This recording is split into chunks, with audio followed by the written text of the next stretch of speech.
J'ai une question pour toi. Tu peux imaginer, tu es servante ou serviteur de Dieu et Dieu t'emmène dans un autre pays pour pouvoir le servir là-bas.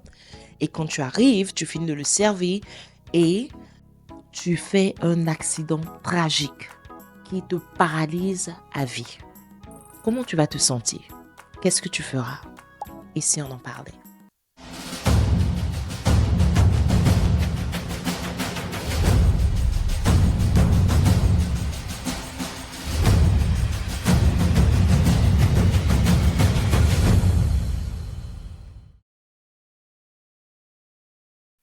Bonjour, bonjour, salut chez vous, j'espère que vous allez bien.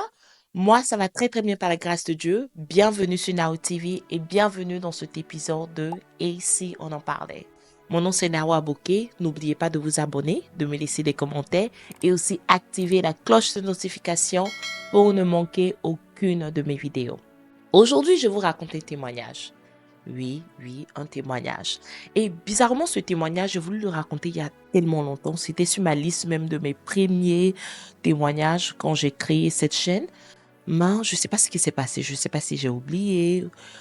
Mais la Bible dit que le temps de Dieu est toujours le meilleur. Donc, je pense qu'aujourd'hui est le temps de Dieu pour que je vous raconte ce témoignage. Et c'est le témoignage de Nana Lukenzo. Nana Lukenzo est chantre. Elle est congolaise. Et Dieu l'a emmenée en Côte d'Ivoire pour aller faire un concert. Donc, elle arrive là-bas, elle fait son concert, tout se passe bien et tout. Et elle était logée à 30 minutes de la ville d'Abidjan. Et c'était dans la ville de Bassam. Donc après le concert, toute fatiguée et tout, elle et son équipe se rendent à Bassam. Et pendant qu'ils sont en train de partir, le chauffeur, qui n'était pas vraiment expérimenté, bizarrement, elle avait un chauffeur qui ne savait pas conduire vraiment bien. Voilà, donc le chauffeur qui commence à somnoler au volant et il perd le contrôle de la voiture et là, il sort de la route. Quand il sort de la route, il fait un tonneau même. La voiture fait un tonneau, vraiment des roulades et tout. Et là, ces roulades-là la projettent de la voiture et l'emmènent à atterrir dans un coin vraiment presque loin même de où la scène se passe. Et c'était la seule qui avait atterri quelque part. Donc, ceux qui étaient là, ceux qui étaient restés, c'est vrai qu'ils étaient touchés et tout, mais quand ils sont revenus, qu'ils ont pris conscience des faits, ils ont commencé à appeler les secours. Et quand les secours sont venus, les secours ont pris d'abord du temps à venir. Quand les secours sont arrivés, ils ont commencé à traiter ceux-là qui étaient là. Et ils ne se sont pas rendus compte qu'il y avait une personne qui n'était pas là. Donc, ils traitent tout le monde et tout. Et c'est là que ceux-là qui étaient là, qui leur disent, oh, il y a quelqu'un qui manque. Il y a la chantre qui n'est pas là. Et tout le monde commence à la chercher. Ils la cherchent, ils la cherchent. Et le temps, ils vont arriver vers elle. Ils vont la trouver là où elle est. 1 heure ou presque 2 heures avaient déjà passé. Donc, vous imaginez, elle est restée là, dans ce coin-là. Et elle dit même qu'il y a des insectes même qui avaient commencé à rentrer dans ces parties et tout ça. Et waouh! C'est-à-dire, elle était presque morte où elle était là. Donc, quand il la trouve, il l'enlève dans cette place où elle était. Mais pour l'enlever, c'était tout un problème parce qu'elle avait mal. Elle avait mal, tout son corps lui faisait mal. Même pour la retourner, parce qu'elle avait atterri sur son ventre. Donc, même pour la retourner, même c'était tout un problème. Elle était vraiment dans la douleur. Donc, ils la prennent, ils la mettent dans l'ambulance et ils arrivent à l'hôpital. Quand ils arrivent à l'hôpital, ils commencent à la traiter, à faire des analyses et tout. Et ils lui disent que voilà, on va toucher tes pieds pour voir si tu sens tes pieds et tout. Elle dit ok parce qu'elle n'arrivait plus à bouger ses pieds. C'était vraiment difficile pour elle de bouger même quelque chose sur son corps. Et là, il commence à toucher son pied. Elle ne sent pas. Elle ne sent pas. Le truc est que même, elle leur demandait, elle leur disait, mais touchez, touchez pour que je puisse sentir et tout. Mais ils lui disent que ça fait 5 minutes on ne fait que toucher tes pieds. Apparemment, tu ne sens pas. Ils font encore des analyses sur son dos et ils voient qu'elle a cassé, ses vertèbres ont été cassées, sa colonne vertébrale était déplacée, était brisée. Vraiment, tout était presque brisé dans son corps. C'était vraiment tragique, c'était tragique et tout. Donc, comme en Côte d'Ivoire, il n'y avait vraiment pas tout ce qu'il fallait pour pouvoir la traiter, on devait la rapatrier dans le pays où elle vivait et c'était en Belgique. Et par la grâce de Dieu, les pasteurs de la Côte d'Ivoire, beaucoup de pasteurs ont mis de l'argent ensemble parce qu'on demandait près de 30 000 dollars. Ils faisaient 17 millions, 17 à 20 millions de francs CFA. Et tous ces pasteurs-là ont mis de l'argent ensemble pour pouvoir la rapatrier dans son pays en Belgique. Donc, elle arrive dans son pays, elle arrive à l'hôpital et là-bas, les docteurs même la placent dans un coma. Ils étaient obligés de la placer dans le coma pour pouvoir lui faire des analyses et tout, et aussi faire son opération. Et l'opération prend du temps et tout, il opère. Quand ils finissent de l'opérer, quand elle se réveille, ils lui disent que voilà, vraiment, les nouvelles ne sont pas bonnes.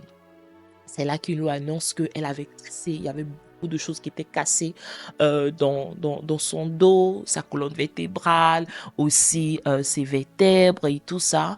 Et ils ont dû remplacer ça avec du métal. Vous imaginez du métal dans le corps de quelqu'un? Du métal. Waouh, je n'arrive même pas à penser à ça.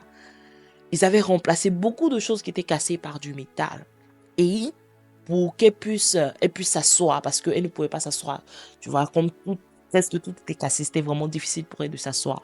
Donc, ils avaient fait ces remplacements-là pour qu'elle puisse s'asseoir. Et là, elle demande, et ses pieds? Ils lui disent que non, que pour tes pieds, on ne pouvait rien faire. Et ils lui disent carrément qu'il y a de fortes chances que tu ne pourras plus marcher. Waouh! Tu imagines, tu vas faire l'œuvre du Seigneur. Tu vas faire l'œuvre de Dieu. Et tout ça t'arrive et tu rentres chez toi paralysé.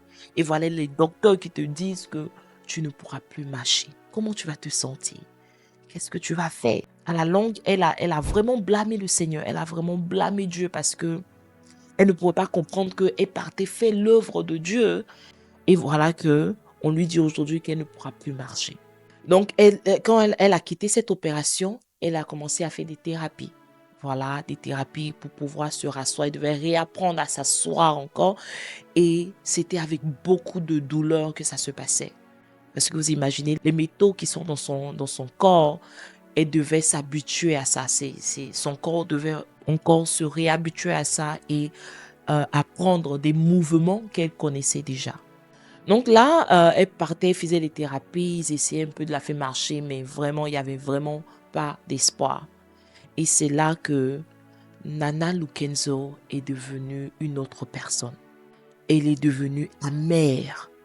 Elle avait perdu vraiment cette joie de vivre. Parce que pour ceux qui la connaissent, disaient que c'était quelqu'un de très jovial, qui aimait vraiment la joie, être dans la joie et tout. Et elle avait vraiment perdu tout ça.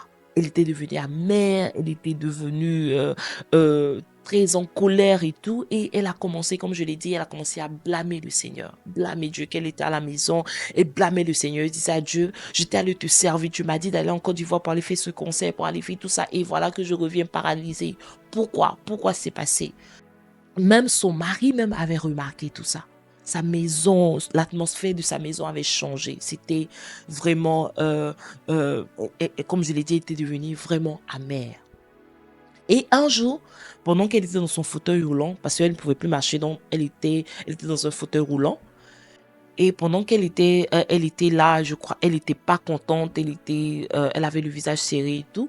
Son mari, qui était prêt à aller au travail, qui lui dit, est-ce que tu ne peux pas trouver la joie dans cette situation?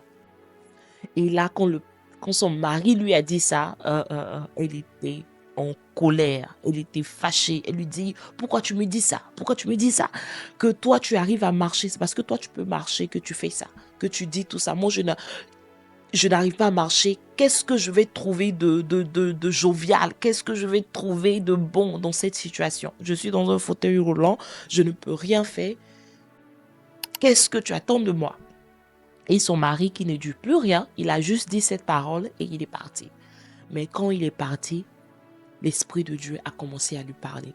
Parce que oui, cette parole que son mari lui a donnée était une semence dans son cœur. Et là, elle a commencé à se remettre en cause. Elle a commencé à dire à Dieu, ok, comment je trouve cette joie? Comment je retrouve cette joie? Et ça a commencé à être sa prière. Elle a commencé à prier de cette manière. Seigneur, aide-moi à retrouver cette joie de vivre. Quelques temps après, quelques semaines après, elle a commencé à ressentir une étincelle de joie. Juste une petite joie en elle. Et elle a commencé à arroser ça avec des louanges. Voilà, quand elle se réveille le matin, qu'elle sent qu'elle est il y a une petite joie en elle, elle commence à chanter les louanges du Seigneur, elle commence à danser et tout. Vraiment, elle a commencé à reprendre un peu goût à la vie. Et c'était le premier miracle que le Seigneur avait fait. Le premier miracle, comment le Seigneur a commencé à la guérir, c'était par la joie de vivre. La joie de vivre. Et je vais revenir là-dessus, sur ce sujet-là, la joie de vivre. Donc voilà que elle a recommencé à regagner la joie de vivre. Elle a recommencé même à faire des concerts, étant dans sa chaise roulante. Waouh, waouh. C'est-à-dire, le Seigneur l'avait guérie mentalement.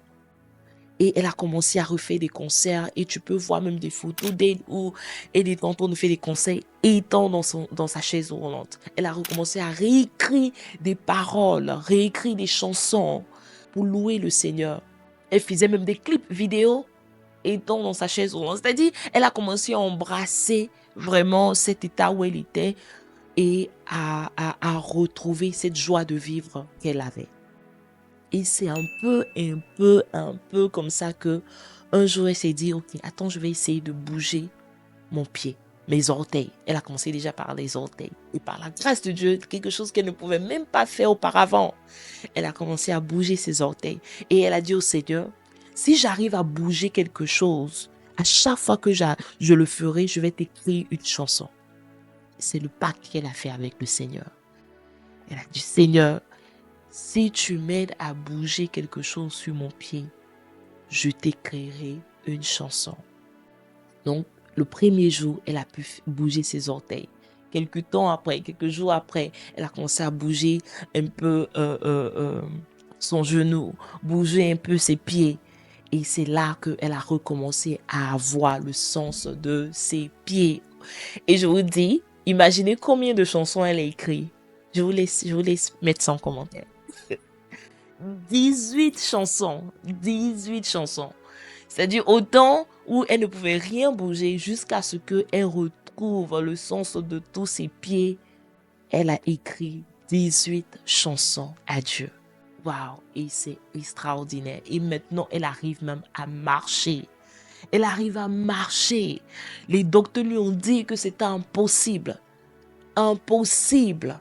Et voilà, dans quelques mois seulement, elle a pu marcher. Toute la gloire à Dieu, toute la gloire à Jésus. C'est vraiment merveilleux, merveilleux. Rien n'est impossible à Dieu. Rien n'est impossible à Dieu. Ce que tu penses que c'est impossible n'existe pas. Ce que Dieu ne peut pas faire dans ce monde n'existe pas. Il n'y a rien dans ce monde que le Seigneur ne puisse pas faire. Et il a guéri Nana Lukenzo. Il a guéri sa servante. Et aujourd'hui, c'est un témoignage pour elle. Elle parle de ça. Et tu imagines, toi, tu es dans ce même état et tu l'écoutes. Tu imagines un peu cette foi-là qui va grandir en toi. Vraiment, quand j'ai écouté ce témoignage, la première des choses qui m'est venue, c'est la joie de vivre. La joie de vivre. La source de notre joie, c'est Jésus. La source de notre joie, c'est Jésus. Et Nana Lukenzo était une femme joviale. Elle était joviale, elle avait la joie. Maintenant, elle a eu cet accident. C'est comme si elle avait perdu sa joie. Elle a perdu toute cette joie-là. Jusqu'à ce qu'elle réapprenne que la joie ne vient pas des mouvements qu'elle fait. Non, mais la joie vient de Jésus. Et quand elle a commencé à comprendre ça, le Seigneur lui a redonné cette joie. Notre source de joie, c'est Dieu. Notre source de joie, c'est Jésus.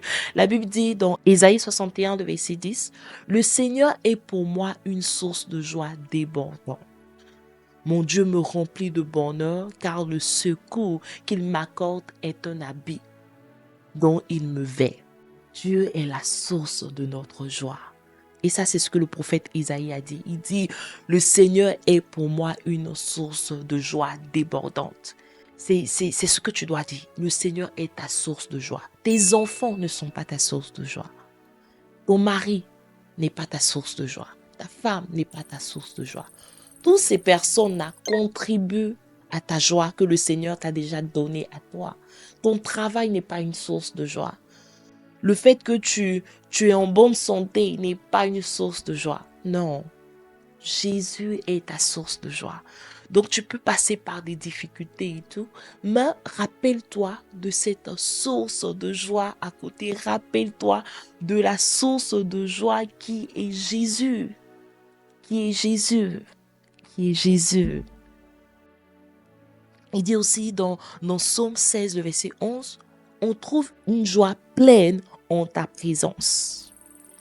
Une joie pleine en la présence du Seigneur, en la présence de Dieu. C'est de là que notre source de joie vient, de Dieu, de sa présence. Quand tu comprends ça comme ça, même si tu passes par des moments difficiles, même si ça ne va pas, même si les difficultés arrivent, cette joie-là ne peut pas te quitter. Parce que Dieu est toujours avec nous. Il est toujours là, il est toujours présent. Il est toujours là avec nous. Donc cette joie-là ne peut pas te quitter. Je veux parler à quelqu'un qui est en train de passer par des moments difficiles et qui a perdu cette joie de vivre à cause de ces moments difficiles. Non, Jésus est la meilleure source. C'est la source, c'est la meilleure des sources. Amen. Et la deuxième chose que j'ai aussi appris de ce témoignage, et vraiment, j'avais même pas prévu ça, hein, c'est maintenant que je suis en train de raconter le témoignage que ça m'est venu. Elle a dit au Seigneur, si tu permets à ce que je puisse bouger quelque chose dans mes membres, mes pieds, je vais t'écrire une chanson. Tu vois, c'est un peu un pacte qu'elle a fait avec le Seigneur. Dans le livre de Samuel, Anne est partie demander un enfant à Dieu. Et elle a dit à Dieu que si tu me donnes un enfant, je vais te donner un prophète. Si tu me donnes un enfant, je vais te le donner, il va te servir. Tu vois, donc elle a compris ça. Elle a fait ce pacte avec le Seigneur et Dieu lui a donné un enfant. Et c'est la même chose avec Nana Lukenzo. Elle a dit, si tu me donnes le sens de mes pieds, je te donnerai des chansons. Deux fois, Dieu attend ça de toi. Deux fois, pourquoi Dieu va te guérir? Pourquoi tu veux qu'il te guérisse? Pourquoi tu veux qu'il fasse quelque chose pour toi? Parce que il n'est pas forcément obligé de le faire. Parce que la gloire lui revient à lui. Il n'est pas vraiment obligé de le faire. Nous, on est sur la terre là. On ne mérite rien. Vraiment, tu peux dire que tu es quelqu'un de bien, tu es quelqu'un de bon. Non, tu ne mérites rien de la part de Dieu. Dieu nous fait grâce. Il nous fait grâce. Donc, pourquoi le Seigneur doit te faire grâce? Deux fois, il y a ce genre de truc que tu dois faire. Dis, Seigneur, si tu me donnes ça, tu verras, je vais faire ça pour toi. Si tu me donnes cette guérison, je vais parler de toi. Je vais te donner ce témoignage. Si tu me donnes un enfant, cet enfant va te servir. Tu vois, et ça là, ça peut être des paroles qui peuvent déclencher le temps de Dieu dans ta vie. Donc, c'est vraiment ce que j'ai pour toi aujourd'hui, la joie de vivre, savoir que Dieu est ta source de joie. Et aussi, si tu as la possibilité de dire au Seigneur, si tu me fais ça, je te donnerai ça. Dis-le. Si ça te vient à cœur, si tu as vraiment ça à cœur, tu as vraiment ça en pensée, dis-le. Et tu verras que ça va décanter vraiment la situation. Amen. Et c'est tout pour aujourd'hui. Merci d'avoir suivi ce témoignage. J'espère que vous avez été bénis. Laissez-moi des commentaires, laissez-moi des questions. Si vous avez des questions, des commentaires ou quoi que ce soit, laissez-les-moi en commentaire. Je serai très contente de répondre même par une vidéo ou aussi en commentaire. Et donnez-moi vos témoignages. Je serai aussi très contente de les raconter et rentrer en contact avec vous pour raconter votre témoignage. N'oubliez pas de vous abonner et aussi activer la cloche de notification pour ne manquer aucune de mes vidéos. Mon nom c'est Nawa Bouquet, je vous aime, mais sachez que le Seigneur vous aime encore plus et on se dit à la prochaine. Au revoir.